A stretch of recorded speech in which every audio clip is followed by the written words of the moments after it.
की दो कन्या थी अस्ति और प्राप्ति। वो बड़े बड़े पहलवानों को बुला करके पटना में कुश्ती करवाता था। अब की बार वो शर्त रखा, ये कुबला पेड़ हाथी के सूंड को पकड़ करके जो 10 कदम आगे पीछे कर देगा उसके साथ मेरे दो कन्या का शादी करा जाएगा। और वो कुबला पेड़ हाथी जिसके अंदर में कई हाथियों का बल है, और मथुरा का पहलवान कंस बिहार की राजधानी पटना में आकर के वो हाथी के सूंड को पकड़ करके 100 कदम आगे पीछे किया। अंत में जरासंध अपनी दोनों कन्या अस्ति और प्राप्ति का विवाह कंस के साथ करवाया। कन्यादान में हाथी को दिया और आज कंस वो हाथी को मदिरा पिला करके कृष्ण बलराम को मारने के लिए भेज दिया। भगवान खेल खेल में हाथी को मार दिए।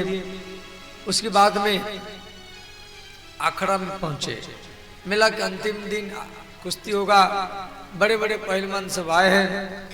तो कंस के प्रधान पहलवान चाणूर, उसके साथ कोई हाथ नहीं मिलाया। सब चाणूर को भय करते थे, परंतु चाणूर ने क्या किया, वो कृष्ण के साथ हाथ मिलाया और मुष्टिक बलराम के साथ हाथ मिलाया। मथुरा के लोग बोले देखो ये कुश्ती ठीक नहीं है। कृष्ण 11 वर्ष के ये बच्चे हैं और ये इतना बड़ा पहलवान है, ये कुश्ती ठीक नहीं माना जाएगा। चाणूर ने कहा मथुरा वालों, ये कृष्ण 7 वर्ष उम्र में 7 कोस लंबा पहाड़ गिरिराज को बाएं हाथ के छोटी अंगुल के नख के ऊपर उठाया था। इसको मेरे साथ से लड़ना पड़ेगा। कृष्ण बोला में लड़ेंगे। तो चाणूर के साथ कृष्ण और मुष्टिक के साथ बलराम, पंजा से पंजा, घुटना से घुटना, छाती से छाती।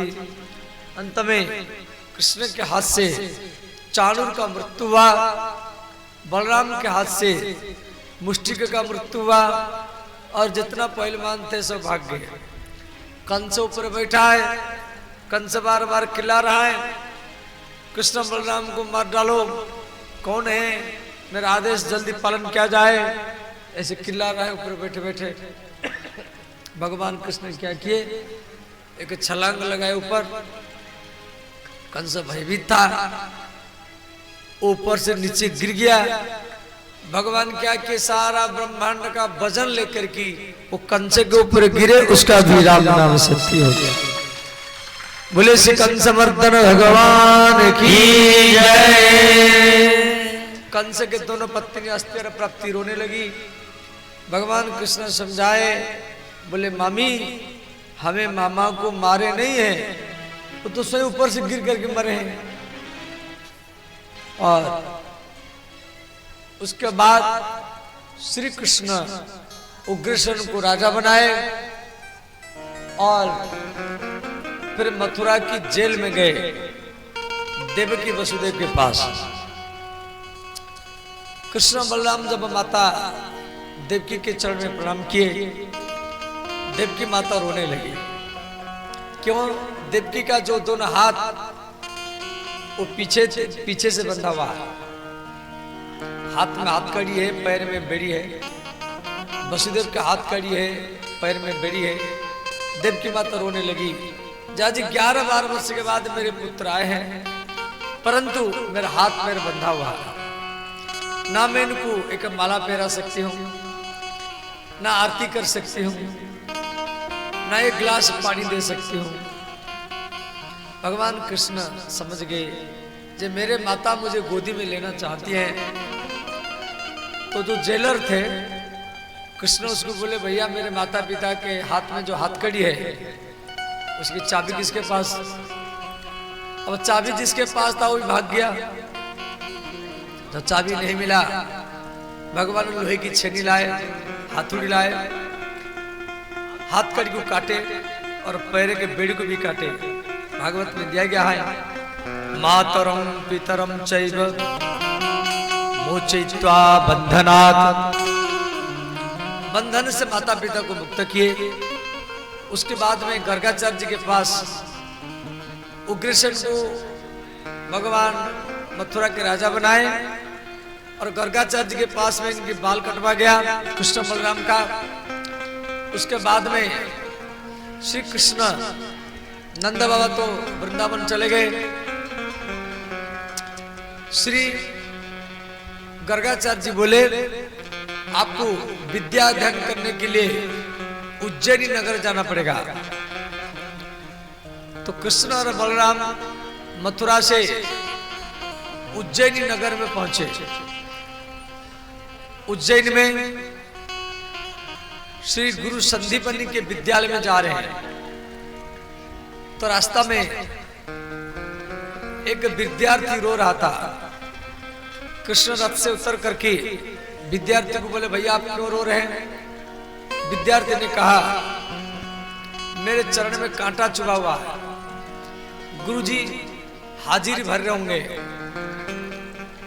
कृष्ण क्या किए, वो विद्यार्थी के चरणों को पकड़ करके दांत से वो कांटा को निकाले। भगवान बोले भैया मैं आपके साथ मित्रता करूंगा। विद्यार्थी ने कहा आप कौन है? श्री कृष्ण बोले मैं यदुवंशी हूं, मथुरा का रहने वाला हूं, महाराज वसुदेव का पुत्र हूं। और आप कौन है? विद्यार्थी ने कहा मैं गुजरात का रहने वाला हूं, जाति में ब्राह्मण हूं, मेरा नाम सुदामा है।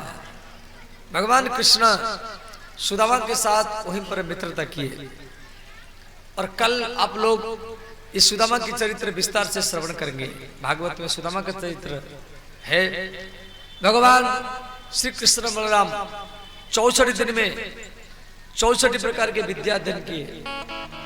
और गुरु संदीपनी कृष्ण और बलराम को बोले जो गुरु दक्षिणा में आप मेरे पुत्र को दीजिए। ये संदीपनी की जो पुत्र था ये प्रभास क्षेत्र में, जहां बॉम्बे के पास महाराष्ट्र है वहां प्रभास क्षेत्र है। ये प्रभास क्षेत्र में नहाने के लिए गया था, समुद्र उनको भीतर में ले गया। तो कृष्ण और बलराम समुद्र के पास पहुंचे, समुद्र को आह्वान किए। समुद्र ने कहा भगवान मैं गुरुपुत्र को नहीं मारा, मेरे जल में एक राक्षस रहता है, उसका नाम है शंखासुर, और वही गुरुपुत्र को खा गया है। भगवान कृष्ण शंखासुर को मारे, वो शंख को लाए, वो दक्षिणावर्ती शंख है जिसका नाम है पंचजन्य शंख। उसके बाद में श्री कृष्ण बलराम वहां यमलोक में पहुंचे और यमराज को बोले श्री भगवान वाच गुरुपुत्र मिहानितम निज कर्मा निबंधन आनेस्व महाराजा मत्शासनम पुरस्कृत्य। तो गुरु पुत्र को यमलोक से ला करके जीवित करके भगवान कृष्ण गुरु दक्षिणा में दिए। उसके बाद में मथुरा आए। मथुरा में कृष्ण 14 वर्ष रहे। आज ही भाद्र मास कृष्ण पक्ष अष्टमी है। सारा मथुरा को सजाया गया है। कृष्ण का जन्मदिन है तो माता देवकी पूरा मथुरा को सजाया है। बड़े बड़े ऋषि मुनि, राजा महाराजा, देवता लोग चारों तरफ निमंत्रण गया है। श्री बड़े बड़े नाचने वाली नर्तकी, गाने वाले गायक, बजाने वाली वाद्यकार, ऋषि मुनि, ब्राह्मण, राजा महाराजा आ रहे। भगवान कृष्ण बैठे हुए, बगल में देवकी वसुदेव बैठे हुए, बलराम जी बैठे हैं। करोड़ों संख्या में भीड़ है। कोई सोना चांदी कपड़ा लता भेंट कर रहा है कि भगवान का जन्मोत्सव मनाया जा रहा है। और नर्तकी नाच रही, गायकार गा रहे हैं, वाद्यकार बजा रहे हैं। और भगवान कृष्ण उसी बीच में बैठ कर के रो रहे हैं। तो माता देवकी कृष्ण को बोली, ये कृष्ण आज आपका जन्मदिन है और आप रो रहे हैं।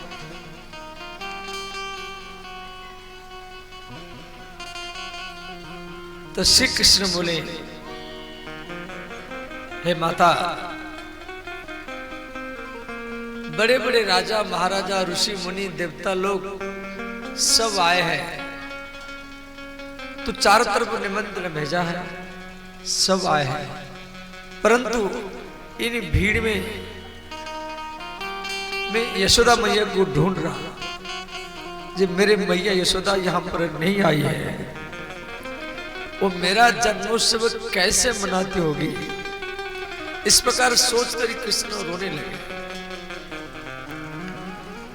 माता देवकी मथुरा में कृष्ण का जन्मोत्सव मना रहे, उधर वृंदावन में नंदगांव में माँ यशोदा कभी खम्बा के सहारा में बैठ करके रोती है, कभी दीवार के सहारा में बैठ करके रोती है, और कभी छत के ऊपर बैठ करके रोती है। उस समय कौआ वृंदावन से मथुरा की ओर जा रहा है। तो माँ यशोदा वो कौआ को संबोधन करके कहती है, हे काक, हे कौआ, आप मथुरा जा रहे हैं तो कृष्ण को मेरा संदेश सुनाओ, और ये कहना जे आपकी मैया यशोदा छत के ऊपर बैठ करके आपको याद करके रोती है। जब आप देवकी के पास साल भर रहते, एक दिन कम से कम हमारे पास में आओ। भगवान कृष्ण मथुरा में याद कर रहे हैं। इधर माता देवकी 56 प्रकार की व्यंजन लाई, कृष्ण के सामने रखा है। कृष्ण ब्रह्मार्पणस्तु किए, भोजन के थाल को छोड़ करके चले गए। तो माँ देवकी उद्धव को बोली, उद्धव, कृष्ण भोजन करने के लिए बैठे और छोड़ के चले गए। वृषीणाम प्रवर मंत्री कृष्णस्य दयिता सखा, शिष्य साक्षात बृहस्पति, उद्धव बुद्धि सप्तमः। उद्धव जी गए तो भगवान रो रहे थे। तो भगवान कृष्ण को उद्धव जी बोले, भगवान माँ देवकी भोजन परसा, आप भोजन नहीं किए, उठ कर चले आए। श्री कृष्ण बोले, मित्र, माता देवकी को कहना भोजन के थाल में कभी माखन नहीं रखेगी। वो भोजन के थाल में माखन रखा था, तो मेरा नजर जब माखन के ऊपर पड़ा तो मैं यशोदा मैया को याद किया। तो श्री भगवान कृष्ण के आंसुओं को उद्धव जी अपने हाथ में लिए। भागवत में उद्धव गोपी संवाद है, बहुत मार्मिक है। अब कथा को मैं आगे ले रहा हूं कि मुझे रुक्मिणी विवाह तक कथा को लेना है। बोले श्री उद्धव जी महाराज की जय। कंस मरने के बाद कंस के दोनों पत्नी अस्थिर प्राप्ति पाटना चले आए। तो जरासंध ने क्या किया, 23 अक्षरी सेना लेकर के मथुरा के ऊपर हमला किया।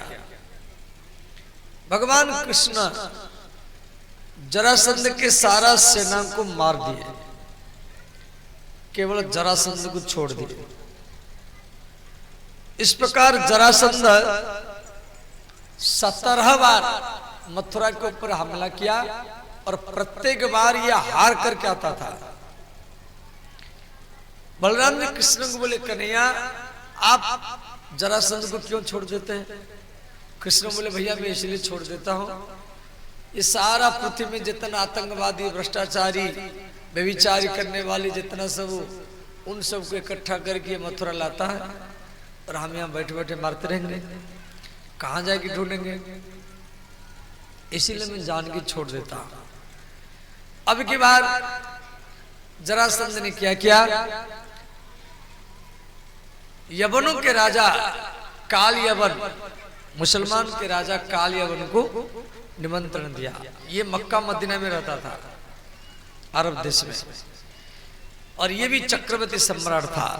इसको भगवान शिव जी का वरदान था, जो किसी भी अस्त्र से आप नहीं मरेंगे, ना चक्र से, ना गदा से, ना तलवार से। तो जरासंध काल यवन को निमंत्रण दिया, जो महाराज काल यवन आइए, मथुरा में कृष्ण बलराम के साथ युद्ध कीजिए। तो काल यवन उधर से अरब देश से सेना लेकर के आ रहा है। इधर जरासंध ने क्या किया, 10,000 ब्राह्मण को पटना में बुलाया और सबको जेल में बंद कर दिया। कहा ब्राह्मणों सब हवन करो, और अब की बार मेरा जीत होना चाहिए। यदि मैं अब की बार हार करके आऊंगा तो सब ब्राह्मण का मस्तक काट दूंगा। ब्राह्मण सब पटना की जेल में हवन कर रहे हैं। इधर जरासंध वो भी मथुरा जा रहा है, और उधर अरब देश से काल यवन आ रहा है अपनी सेना सिपाही लेकर के। भगवान कृष्ण बलराम जी को बोले भैया मथुरा छोड़ना पड़ेगा। विश्वकर्मा को बुलाया, बोले विश्वकर्मा जी एक सोने की द्वारिकापुरी बनाओ जो समुद्र में हो। तो विश्वकर्मा ने क्या, गुजरात के पास में जो समुद्र था उस समुद्र को 48 कोस जमीन मांगा। भगवान विश्वकर्मा उसी समुद्र में 48 कोस जमीन में सोने की द्वारिका बना, लैट्रिन बाथरूम सब सोने के है। भगवान कृष्ण मथुरा में जो यदुवंशी थे उनको रात रात में अपनी योग माया के द्वारा सब द्वारिका भेज दिए। इधर काल यवन जरासंध पहुंचे तो काल यवन कृष्ण को कहा देखो आपके पास हाथी नहीं, घोड़ा नहीं, ऊंट नहीं, सिपाही नहीं, कैसे युद्ध करेंगे। कृष्ण बोला हमारे पास कोई नहीं, हम अकेले हैं, और मैं उसी जगह में युद्ध करूंगा जहां पर मेरा भी कोई ना हो और आपका भी कोई ना हो। तो कृष्ण क्या किए, काल यवन को, उसका नाम काल यवन, उसको मथुरा से आगरा लाए। मथुरा से आगरा 50 किलोमीटर दूर है, और आगरा से कुछ दूर पर राजस्थान क्षेत्र पड़ जाता है। वहां पर एक धौली पहाड़ है, तो वहां की गुफा है, वो गुफा का नाम है मुचकुंद गुफा। भगवान कृष्ण ने क्या किए, वो गुफा में घुस गए और अपने पीला वस्त्र को और काल ये मुचकुंद के ऊपर उड़ा दिए, वो गुफा में छुप गए। तो काल यवन सोचा देखो बुलाया है और यहाँ आकर के सो गया है। तो मुचकुंद को देवराज इंद्र आशीर्वाद दिया था। कथा तो बहुत लंबा है, मैं संक्षेप में से बोल रहा हूं। जे आपको आपके नींद को जो तोड़ेगा, आपका दृष्टि पड़ते पड़ते वो भस्म हो जाएगा।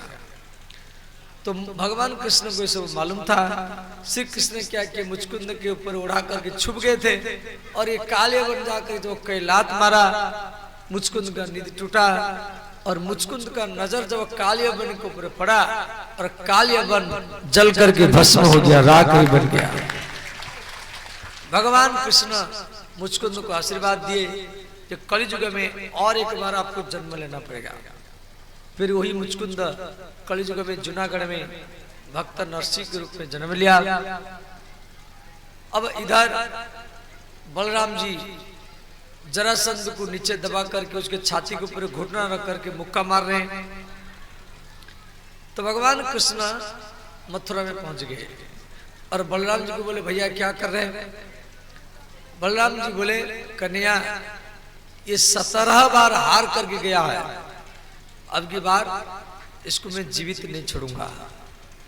भगवान कृष्ण बोले भैया ये आपके द्वारा नहीं मरेगा, इसका मृत्यु भीमसेन के हाथ में लिखा हुआ है, और वो भी बिहार में राजगीर में होगा। तो बलराम जी बोले क्या करेंगे। कृष्ण बोले हम भाग जाएंगे। बलराम जी बोले भागेंगे क्यों।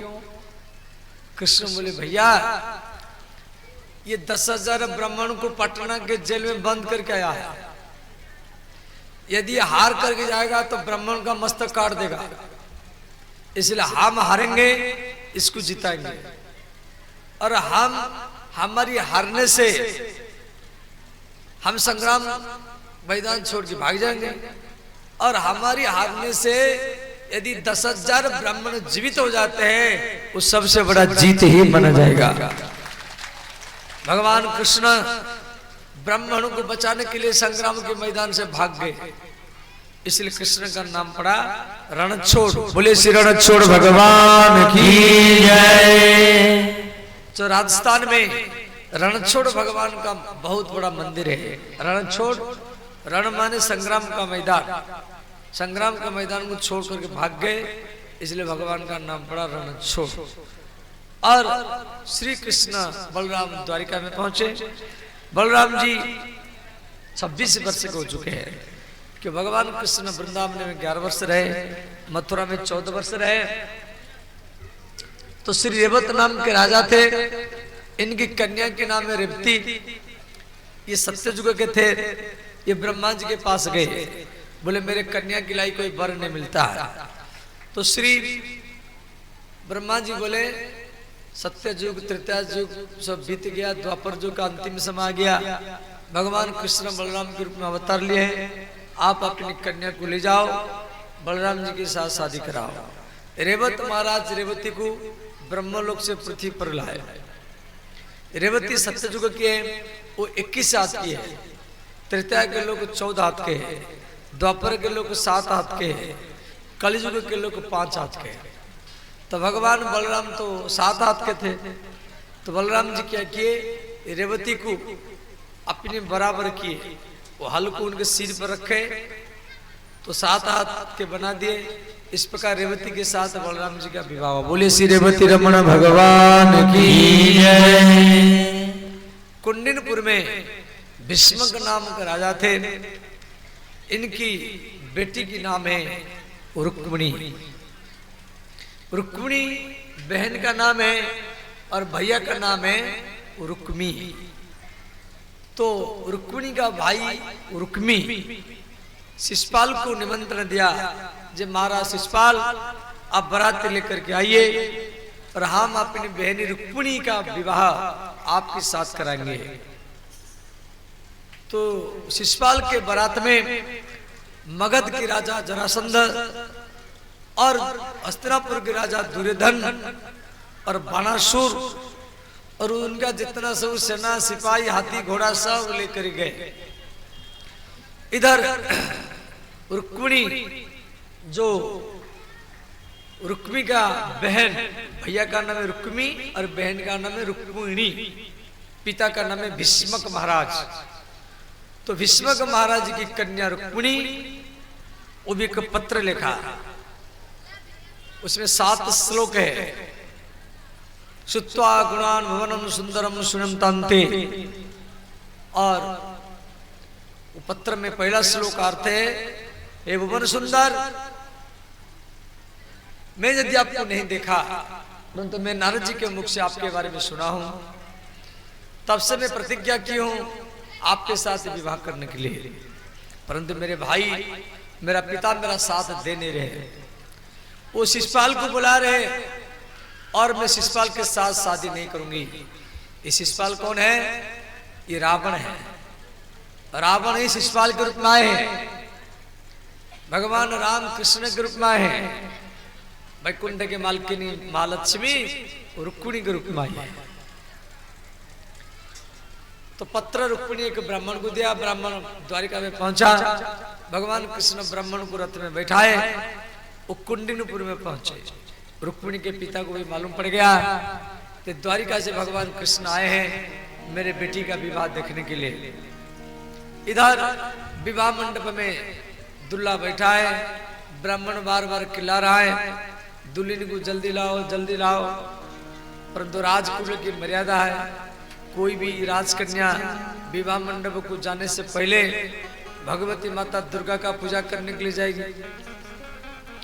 तो रुक्मिणी का भाई रुक्मी राजमहल से लेकर के दुर्गा मंदिर तक जो दूरी था उनको सब कुछ सेना से घेर लिया। हाथी में सवार करने वाली, घोड़ा में सवार करने वाली, ऊंट में सवार करने वाली सेनाओं से घेर लिया। रुक्मिणी उन सेनाओं के बीच में जा रही, रोती हुई, जब मेरे भैया मुझे चार तरफ से घेर लिया, अब भगवान कृष्ण कैसे आएंगे, मेरा हरण कैसे करेंगे, वो मुझे कैसे मिलेंगे।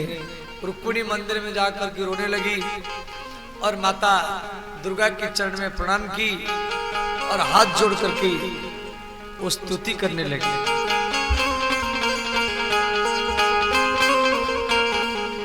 जय जय गिरिवर राज किशोरी, जय जय गिरिवर राज किशोरी, जय महसमुख चंद्र चकोरी, जय महेश मुख चंद्र चकोरी, जय गजबदन रानन माता, जय गजबदन सराननी माता, जगत जननी दामिनी दुत गाता, जगत जननी दामिनी दुत गाता, मंगल भवनय अमंगल हारी, मंगल भवन मंगल हारी, द्रवहु सुदशरथ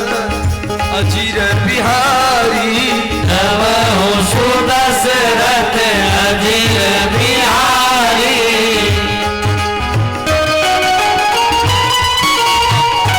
सब गाइए दोनों हाथ उठा करके श्री राधे।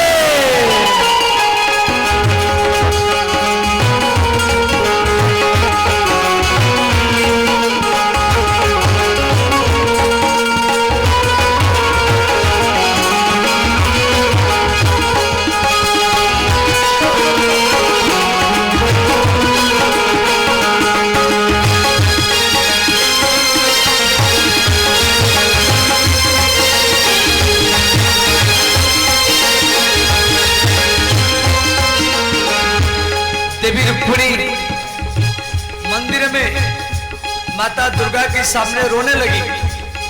हे जगत माता, मेरे भैया, मेरे पिता, मेरा शादी शिशुपाल के साथ कराने के लिए जा रहे हैं और ये शिशुपाल अधर्मी है। ये पिछले जन्म में रावण था और मैं प्रतिज्ञा की हूं यदुवंशी भगवान कृष्ण से शादी करने के लिए। यदि मुझे भगवान नहीं मिले तो आज मैं आपके मंदिर में इस शरीर को त्याग दूंगी। इस प्रकार बोल करके रुक्मिणी रोने लगी। विनय प्रेम वश भई भवानी, विनय प्रेम वश भई भवानी, हसी माला रति मुस्कानी, हसी माल मूरत मुस्कानी, जय जय गिरिवर राज किशोरी, जय जय गिरिवर राज किशोरी, जय महेश मुख चंद्र चकोरी, जय महेश मुख चंद्र चकोरी। इस प्रकार श्री देवी रुक्मिणी मंदिर के दरवाजा में खड़ी है और वो चारों तरफ कृष्ण को देख रहे हैं। तो रुक्मिणी को सारा सिपाही घेर करके खड़े हैं। रुक्मिणी जब अपनी उत्तरी को हटाई तो रुक्मिणी के सुंदरता को देख करके जितना सब सेना थे सब बेहोश हो गए। भगवान कृष्ण अपने रथ को लिए और रुक्मिणी के सामने लेकर ही खड़ा कर दिए। श्री कृष्ण रुक्मिणी के हाथ पकड़ करके और रुक्मिणी को रथ में बैठाए और लेकर के चले गए। अरे ले गयो, ले गयो, अरे ले गयो, ले गयो, ले गयो,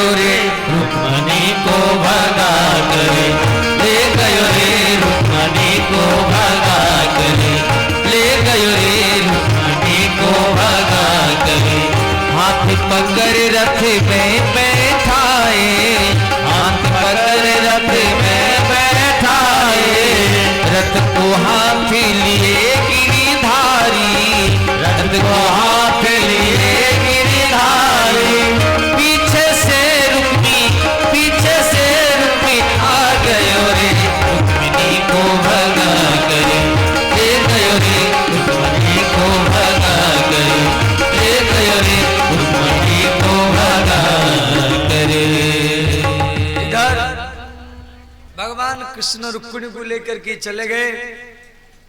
शिशुपाल विवाह मंडप में बैठा है, ब्राह्मण खिला रहा है, जल्दी दुल्हन को लाओ। इतने में कोई जाकर के बताया कि भगवान कृष्ण रुक्मिणी को लेकर चले गए।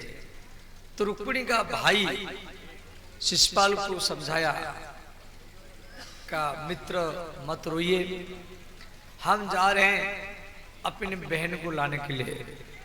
यदि हम ला नहीं पाए तो हम आपको मुख नहीं दिखाएंगे। तो रुक्मिणी का भाई ने क्या किया, जरासंध की सेना, दुर्योधन की सेना, बाणासुर की सेना और अपना सेना सब लेकर के वो कृष्ण का पीछा किया। भगवान कृष्ण रुक्मिणी को लेकर के भाग रहे हैं। अब रुक्मिणी सोच रही कि भगवान इनसे लड़ेंगे या मुझे बचाएंगे, क्यों भगवान अकेले है। अब इधर श्री बलराम जी को जब मालूम पड़ा जब मेरे भैया कन्हैया रुक्मिणी को हरण करने के लिए गया है, परंतु मुझे बताया नहीं है, अकेला गया है। तो बलराम जी फिर पीछे से आए, तो रास्ता में बलराम जी मिल गए। तो श्री कृष्ण बलराम जी को बोले, ये बलराम जी कृष्ण को बोले, कन्हैया आप रुक्मिणी को लेके जाओ, अब हम देखेंगे आपका पीछा कौन करता है। अनंत बलशाली भगवान बलराम जब एक बार हल उठा के घुमाए, सब राजा महाराजा सब भयभीत होकर भाग गए। बोले श्री बलराम भगवान की जय। भगवान कृष्ण रुक्मिणी को लेकर के द्वारिका में पहुंचे और द्वारिका में लोक रीति और वेद रीति से कृष्ण रुक्मिणी का शादी हुआ। पहले लोक रीति में होगा, दोनों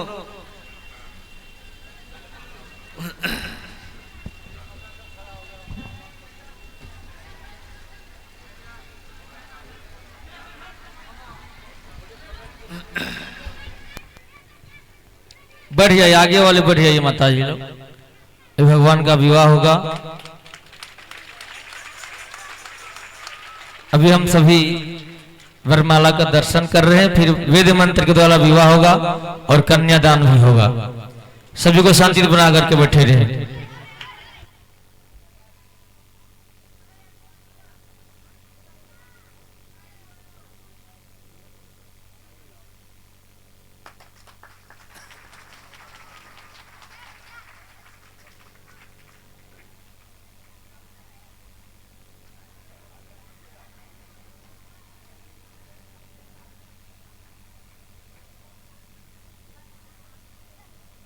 अब हम सभी समस्त कार्यकर्ता समस्त यजमान के द्वारा भगवान का पूजन करेंगे।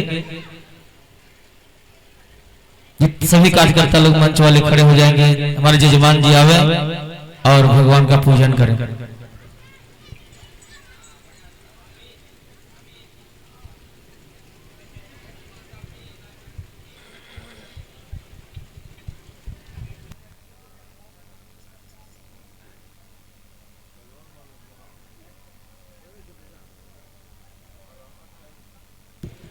हस्तजलाख्य पुष्पाणि गृहीत्वा ओम हरि ओम स्वस्ति न इंद्रो वृद्धसर्वाः स्वस्ति नः भोगा विश्ववेदाः स्वस्ति नस्तारच्यो अरिष्टनेमिः स्वस्ति नो बृहस्पतिर्दधातु ओम पुनन्तु मां देवजनः पुनन्तु मनसा धियः पुनन्तु विश्वभूतानि जात वेद पुनीहि माम् ओम ध्याये ध्यानं समर्पयामि श्री रुक्मिणी कृष्ण चरण कमलेभ्यो नमः। ध्यानान्ते चंदनम, भगवान को चंदन लगाएंगे। ओम गंधद्वारा दुराधर्षा नित्य पुष्टां करिसिनीं ईश्वरीं सर्वभूतानां तामिहोपहवे श्रियम् ओम चंदनांकक्षतान्ते पुष्पं माल्यादिनी सुगंधिनी मालद्यादिनी वे प्रभो मया हृतानि पुष्पाणि पूजार्थं प्रतिगृहीताम् ओम पुष्पं समर्पयामि श्री रुक्मिणी कृष्ण चरण कमलेभ्यो नमः। दक्षिणाद्रव्यम् ओम हिरण्यगर्भः समवर्तताग्रे भूतस्य जातः पतिरेक आसीत् सदाधार कश्मी देव दक्षिणा द्रव्यम समर्पयामि श्री कृष्ण चरण कमलेभ्यो नमः। आरतिज्ञम ओम चंद्रमा मनसो जातस्य क्षोः सूर्यो अजायत। आरतिज्ञम समर्पयामि श्री कृष्ण चरण कमलेभ्यो नमः। बोलिए कृष्णचंद्र भगवान की जय, रुक्मिणी महारानी की जय, जय जय श्री राधे श्याम। अब मंच वाले सभी को बढ़ियाएंगे। अब हम सभी ये नियम होता है कुछ पद का गायन का, तो हमारे नीचे से माता जी लोग मंच पे आएंगे, जिनको भी आना हो भगवान को चुमाना हो आ जाए, संकोच नहीं करें। 2-4 माता आवे नीचे से मंच के ऊपर और भगवान को चुमाएंगे, फिर झांकी दर्शन होगा और फिर आज का दान राशि आपको श्रवण करवाया जाएगा।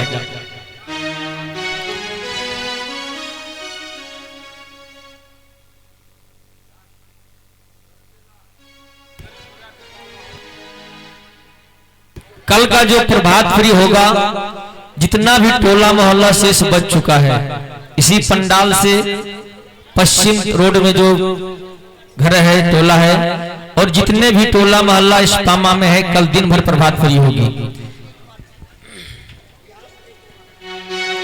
सोन के गलीवा में हरे हरे पान है, सोन के गलीवा में हरे हरे पान है, चुमवैल चललिने अम्मा अपान है, चुमवैल चललिने अम्मा अपान है। जितने चुमाया वो अम्मा उतने आशीष है, जितने चुमाया वो अम्मा उतने आशीष है।